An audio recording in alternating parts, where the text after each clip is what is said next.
Hello and welcome to part 2 of our What Happened When series with Joan Borowsky as we discuss her 20 years here at the ALS Association Greater Philadelphia chapter. You can look at many of our past almost 100 podcasts on our website and on Podbean and subscribe on iTunes, all at ALS Philadelphia. Please subscribe and share and let people know about all of our stories and follow more of those stories on social media, especially YouTube and Facebook and Twitter and Instagram, all at ALS Philadelphia. In case you can't listen to the whole podcast, make sure to get your seats for our gala on November 9th at V with the Hooters and Mitch Albom. You can get your tickets at www.alsphiladelphia.org/gala as we celebrate our 40th anniversary. And because it's our 40th anniversary and we're discussing Joan Borowsky's 20th anniversary, she's been here for half of the time of the chapter. And it's been a pretty busy 20 years in her life here. So we're going to talk more about her stories right now. Joan? I'm sorry you had to hold your breath for a minute. Okay, I want to start with... You can see the sound went up and down as you started to scream. Oh, I can't look at that. It looks like a heart monitor. Then don't look. I want to start with wine. We used to have... We're not drinking it. No, we're not drinking it here. But we used to have these wine tastings, and they were so awesome. But you have to team up with a wine organization. We had an Australian wine tasting, a Sonoma wine tasting, a Napa wine tasting. And these were so much fun. But there was always somebody who had a little bit too much. And for some reason, it seemed to be my job, which is pretty funny if you think about it, to keep that person at bay. So that's a good visual to begin with.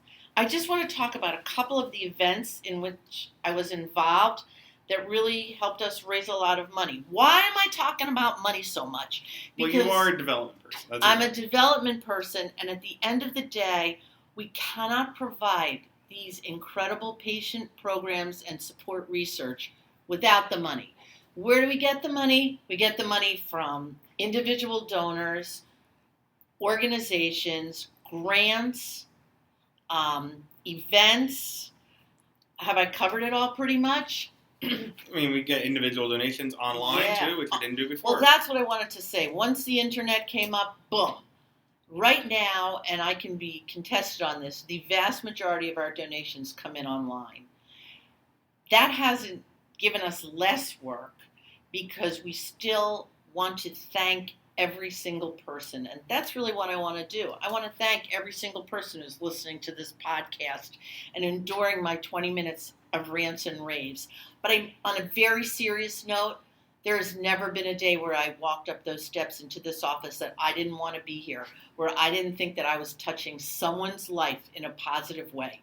What more could anyone ask for in a job? It's really an amazing feeling, and I am not alone. We have over 35 people who are employed by this organization, and I think they all feel that way. Maybe not every moment of every day, but for the most part, absolutely. When you can touch someone's life, that's the best kind of job to have. It is nice to go to work and feel like it's worth going to work. Yep. I mean, it's something you don't get a lot of a job. So what have you done that really made it worth coming to work? Aside from being part of this podcast. Okay, I said I was going to go on events, but let me start with what I love to do the most, and that's write. I have gotten to write a lot of stories about ALS families. Mm-hmm.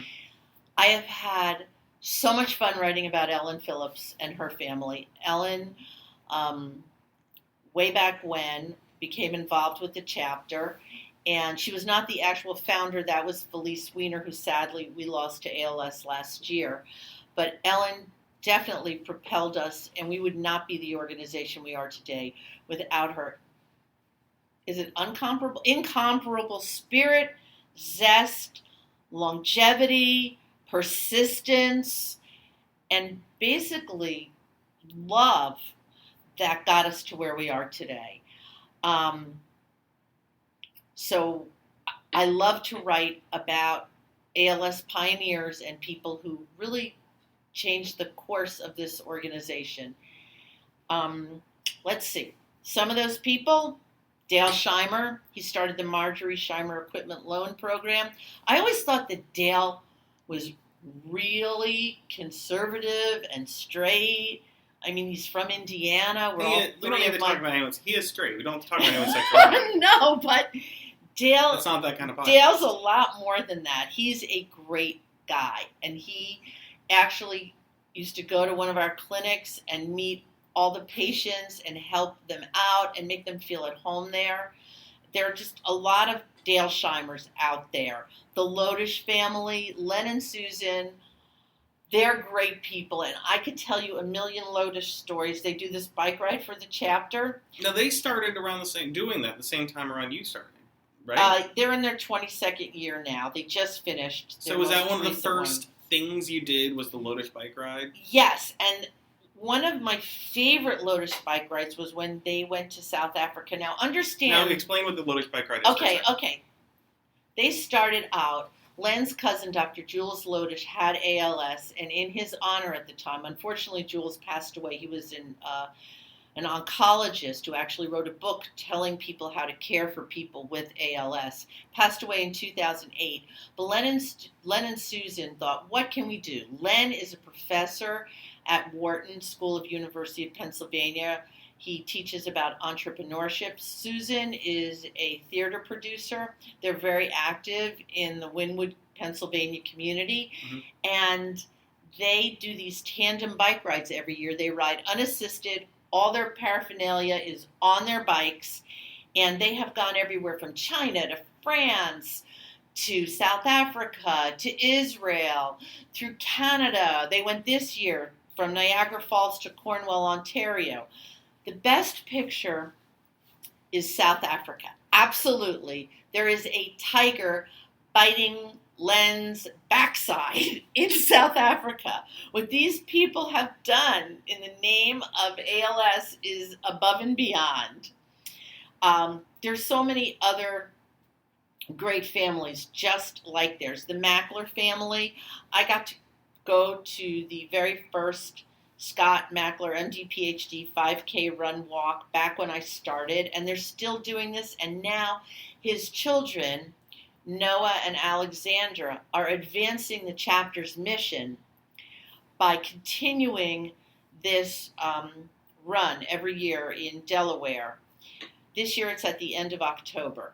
And Harvey, Scott's brother, is one of the most amazing brothers I know, and he still supports this organization as well.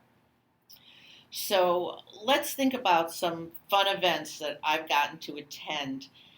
Without a doubt, the one thing that propelled this walk from $1 million organization to a $3 million organization in 2002, a $5 million organization in 2006, and to where it is today would be the Walk to Defeat ALS. There are currently 7 Walk to Defeat ALS, and my favorite Walk to Defeat ALS that shows the spirit of our walkers was when we had a walk at the Allentown Business School, and we still have a Lehigh Valley walk. It's now not at the Allentown Business School, it's at the Iron Pig Stadium, and Iron Pigs, incidentally, are an affiliate of the Phillies, and it was a hurricane, an absolute hurricane. And the truck that we were driving that had all What year is this? Oh, gosh. I can't remember. Okay. It was a long time ago. I'm going to say about 15 years ago. Right. I don't know. I was trying to think of what hurricane it could have been. It was a hurricane. It had a name. And that, they all do. And that truck got completely submerged in water. And we had an employee here who was devastated by this. And who wouldn't be? Well, he was particularly devastated that he made it his job to individually take out about 700 T-shirts and set them out all over the Allentown Business School to dry so that the walkers could each have a sopping wet T-shirt. But we get there and we're thinking nobody in their right mind is going to walk in this hurricane. We finally arrived there. Don't you know that those people who were able to arrive and were not submerged underwater, and there were easily 300 to 400 people there, they walked outside in that hurricane in the spirit of curing ALS and in honor of all those who were affected by the disease. And that says a a whole lot. And a lot of those people are still involved today. Like Holly Bennett was there. Holly Bennett started that walk, and Wendy Barnes, who works at the Lehigh Valley Clinic, Dr. Glenn Mackin at the Lehigh Valley Clinic. A lot of those people are still there. Every single walk. What did you just her name? Holly Bennett. Her parents are still there unloading their truck with food. It blows my mind. There was even a time we once served fried chicken at that walk. That was a good memory. Yeah, well, we're probably not going to be doing that a whole lot more. But that's, I mean, like, for me, my college graduation, which is in May, it snowed on our graduation day, so the day was awful. And so now I'm like, I don't want to donate to my college. Plus, they don't need my money. But here, we had a hurricane, and everyone wants to come back. That's a good thing about the organization. Obviously, the organization is doing something well. So I wanted to think, there were a few other amusing anecdotes from what happened when with Joan Borowsky, and one that happened between us. Oh, this was when Tony first started. I had been here for like 6 or 7 months, and there was the hot chocolate event. You just got a new car, I think. So I just got a brand new car. I was so proud of that car. I had picked it up the night before, and then I picked up all the printed materials for the hot chocolate event and was on the Schuylkill Expressway, right where it intersects with the Roosevelt Boulevard in Philadelphia. And I'm driving to Hot Chocolate, which was at the Camden Aquarium, and everyone's waiting for me there, and there's this huge traffic jam. I am rear-ended by a hearse carrying a deceased person on the way to the airport to transfer the body to Ohio. That hearse bumps me into the car in front of me. But I somehow had to get all this stuff to Camden. And who do I call? Who do they send? Tony Heil, who's sitting right across from me now. So I have to make my way, like, reroute, because I wasn't going to come that way from the office. And I go and I pick up the stuff, and thankfully you're okay. But you didn't really just pick up the stuff. He was on the wrong side of the highway because he was coming from a different location. He had to walk across the highway to meet me so that I could hand him all the printed material to put in his car because my car wasn't drivable at that time. I was completely fine, but everybody to this day talks about I am the only person who could be hit by a car with a dead person. By a dead person. Plus, I get to go to the hot chocolate. Oh, what happened? Oh, well, there's just one dead body involved. And everyone's like, what? Who died? It's like, I don't know. They were in the hearse. Well, while we're on hot chocolate, I just have to say, one of my other favorite moments at Hot Chocolate was when I had eaten so much candy that my front tooth got stuck on a piece of fudge and was pulled out. So I was at that Hot Chocolate event missing a tooth, my front tooth.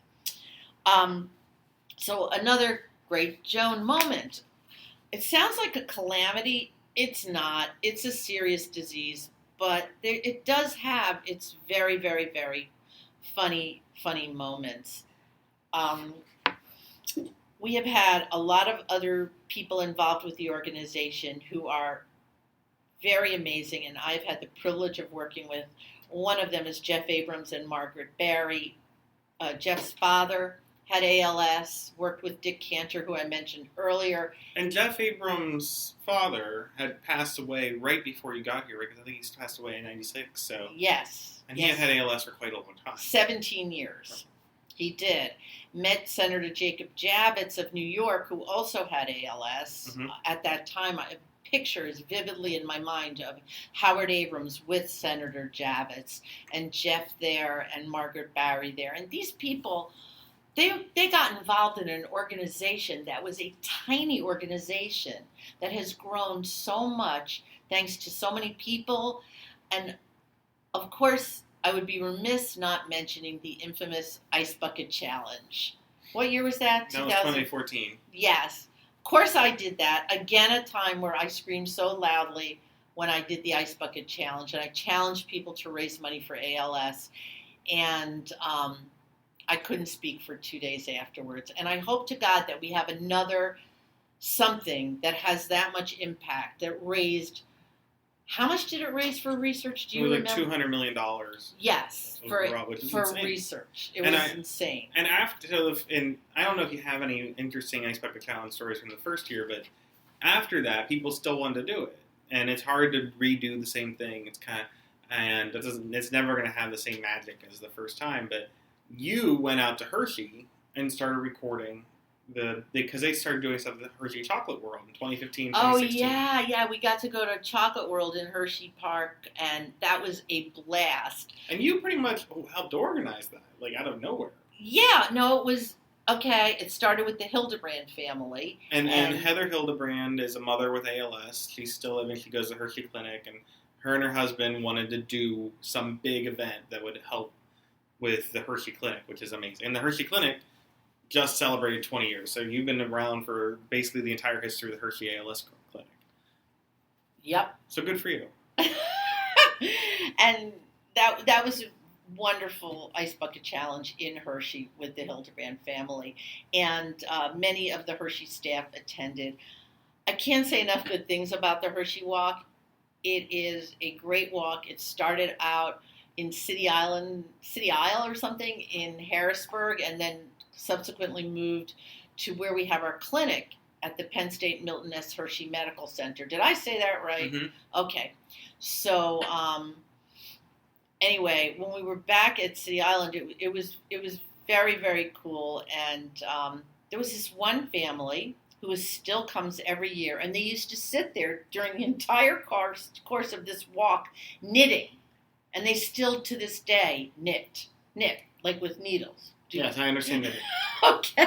I'm letting you finish. We've had people dress up in pig outfits. You got to picture some of these walks where people really get into it, and they dress up in costume, and it's actually a lot of fun. But the family dressed up as pigs were an amazing, amazing group. Is that the walk team that sticks out to you the most, the team that's dressed up as pigs? I can think of lots of walk teams that because I've been to now dozens of, I go to 5 walks a year, and I've been here, so that's 30 walks that I've been to. That's amazing. I've probably been to well over 100, between 100 and 200 walks. Yeah, for 20 years. Yeah, the family that dressed up as pigs. Oh, wait, really fast. We just had our last walk. It was in Berwick, Pennsylvania, Berwick. It wasn't our last walk. No, We're still going to do more. No, our most recent walk. And it was in honor of Coach Curry, who was a very famous football coach up in that area.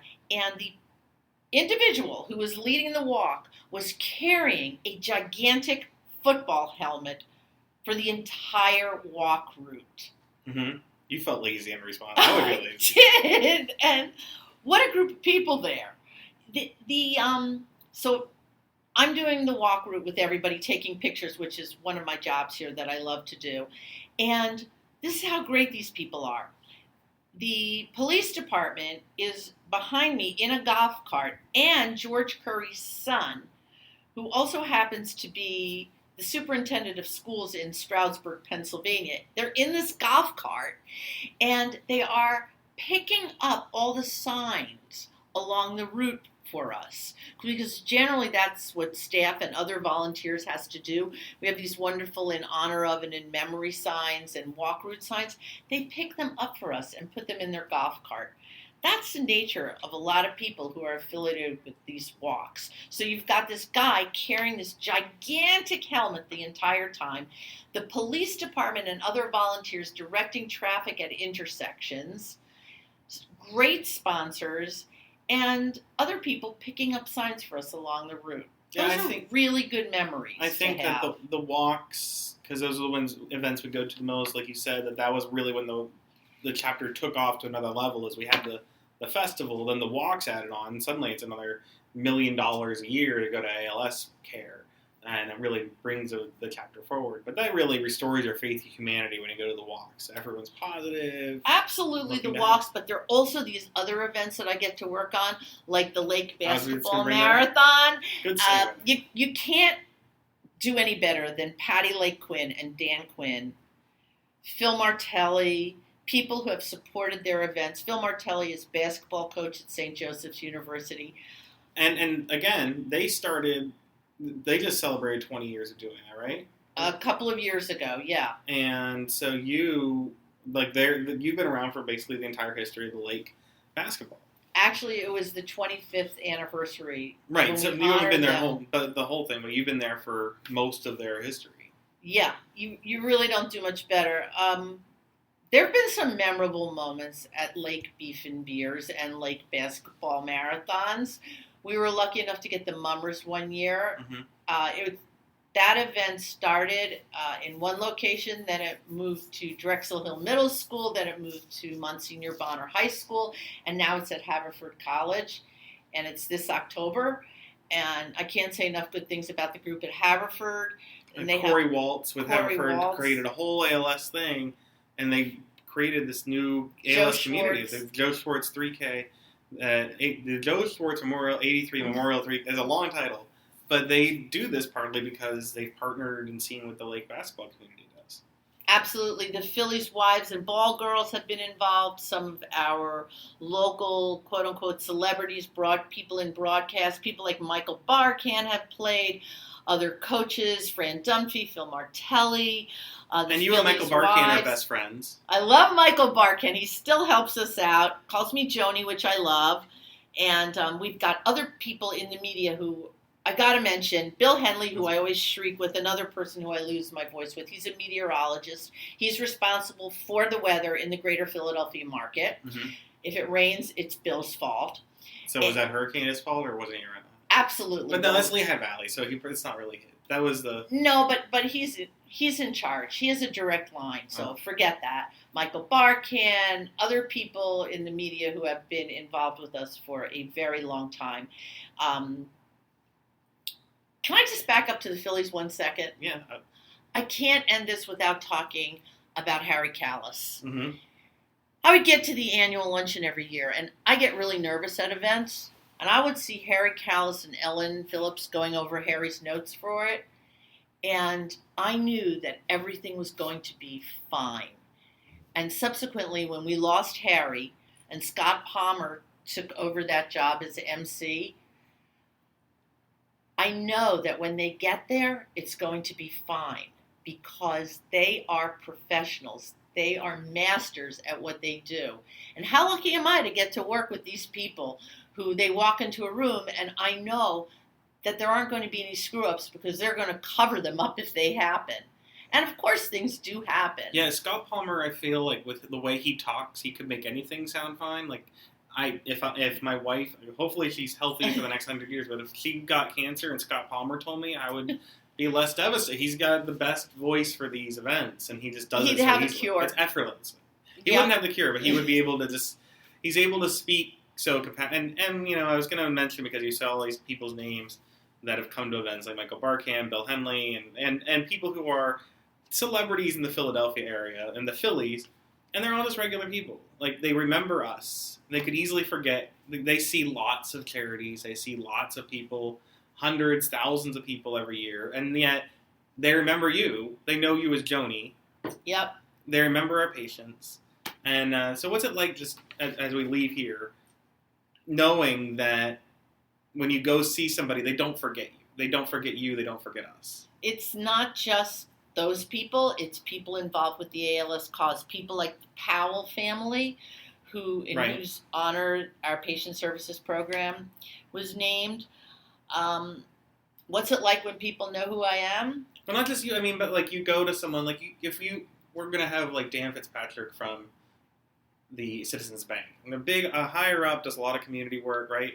But he remembers ALS. You have these people who it's not something they did once. Like, oh, thanks for reminding me. Like, people remember where you work. That's a pretty nice thing about being here, is that like we do good work. The patient services department does amazing work. Ellen and the board, everybody does good things.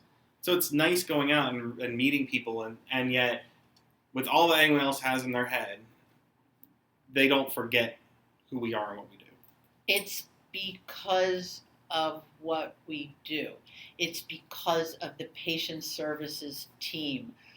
I've never seen anything like that. Because at the end of the day, they're in the forefront. They're at the front of the battlefield, dealing with this disease. And they do such a good job and make our organization look so good. Sometimes people ask me, a lot of times, how do you still work there? How do you deal with such a devastating illness? And I always say, it's the easiest ask in the world, because what I have behind me is a group of people who care so deeply. Our staff, our volunteers, and then all those people who you just mentioned, the Dan Fitzpatricks, the Dan Hilfordys of the world, who don't forget who we are. And what more can I say? That's a really great place to be. Yeah. But what's that expression? Somebody stands on the shoulders of somebody else. Right, that happened in the Batman Lego movie. Okay. If you have any questions, call me 215-664-4128 or email me at joan@alsphiladelphia.org. And even if I can't answer it, I'll answer it anyway. So give a good answer. But for everyone that's listening, there's a lot that we can celebrate and recognize from the last, not 20 years, but 40 years as we honor the promise, advance our mission.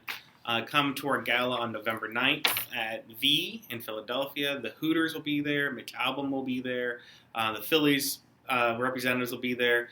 So go to www.alsphiladelphia.org/gala and make sure to follow us on our website, alsphiladelphia.org, and on social media, all the channels at ALS Philadelphia. Thanks, Joan, for 20 years and for lots. We could be telling stories for the next hour, like hours. Can I stay here some more? Well, you can stay here, yes, but I'm going to turn this off because it's part 2 is over. And thank you all for listening and being part of our chapter. And maybe we'll do more of these soon. I can't wait. Well, thank you all for listening. Please subscribe on iTunes.